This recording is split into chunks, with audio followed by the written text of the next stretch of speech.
মানুষ মারা গেলেই আমাদের দেশে ওই মৃত্যু উপলক্ষে বিভিন্ন রকম খতমের কালচার আছে। অনেকে ওই কালিমা খতম করে, অনেকে কোরআন খতম করেন, এরকম বিভিন্ন রকম খতম আছে। তো এই যে কালিমা খতম, সোয়াল একবার কালিমা পড়লে উনি মুক্তি পেয়ে যাবেন মৃত লোকটা, অথবা কোরআন খতম করলে তিনি মুক্তি পেয়ে যাবেন, এরকম অনেক ধারণা আমাদের সমাজে আছে। প্রিয় ভাইয়েরা, মানুষ মারা যাওয়ার পরে আপনি তার সন্তান এবং ওয়ারিস হিসাবে তার জন্য আল্লাহর কাছে দোয়া করবেন এবং ইস্তেগফার করবেন, তার পক্ষ থেকে আল্লাহর কাছে ক্ষমা চাইবেন যেন আল্লাহ তাকে মাফ করেন।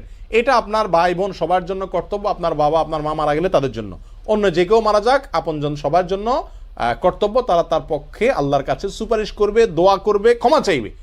কিন্তু ইসলামী শরীয়তে কোরআন এবং হাদিসের কোথাও আমাদেরকে এটা বলা হয়নি যে মানুষ মারা গেলে ওই মৃত মানুষের জন্য খতমের কোনো অ্যারেঞ্জ করতে হবে। সেটা কোরআন খতম হোক, খতমে জালালি খতম হোক, কালিমা খতম হোক, সোয়াল আকবার হোক, আর যাই হোক না কেন, যত রকমের খতম আছে, কোনো প্রকার খতম, মানুষ মারা গেলে কোনো প্রকার খতম পড়ানো, এর কোনো কালচার সিস্টেম, এর কোনো পদ্ধতি বিধান ইসলামী শরীয়তে নাই। প্রিয় ভাইয়েরা, এ বিষয়ে বিশুদ্ধ তো দূরের কথা, কোনো জাল জয়ীফ হাদিসও নাই। নবী আলাইহিস সালাম বলেছেন, ইদা মাতাল ইনসান ইনকাতা আনহু আমালু, যখন মানুষ মারা যায় তার সমস্ত আমলের দুয়ার কি হয়ে যায়? বন্ধ হয়ে যায়। ইল্লা মিন সালাস, তিনটা আমলের দুয়ার খোলা থাকে। এক হলো, তিনি যদি কাউকে কোনো এলেম শিখায় যান, তাহলে সেই এলেম অনুযায়ী সে আমল করলে তিনি এটা সওয়াব পেতে থাকেন। আরেকটা হলো, তিনি যদি কোনো সদকায়ে জারিয়া রেখে যান, কোনো দান করে যান, যে দানের উপকারিতা চলতেছে, টিউবওয়েল করে দিলে মানুষ পানি খাচ্ছে, তাহলে তার উপকার তিনি কবরে বসে পেতে থাকেন। 3 নম্বর হলো, তার যদি কোনো কি থাকে, নেক সন্তান থাকে, যে নেক সন্তান তার জন্য দোয়া করে তার মৃত্যুর পরে, তো ওই দোয়ার কারণেও তিনি উপকারিতা পেতে থাকেন। এই তিনটা ছাড়া এই খতম টতম আর কোনো কিছু এর ভিতরে নাই। নবী আলাইহিস সালাম স্পষ্ট বলেছেন, মারা গেলে তার অ্যাকাউন্ট ক্লোজ। আপনি যত খতম পড়েন, তার অ্যাকাউন্টে কোনো সওয়াব যুক্ত করার কোনো সিস্টেম ইসলামী শরীয়তে নাই।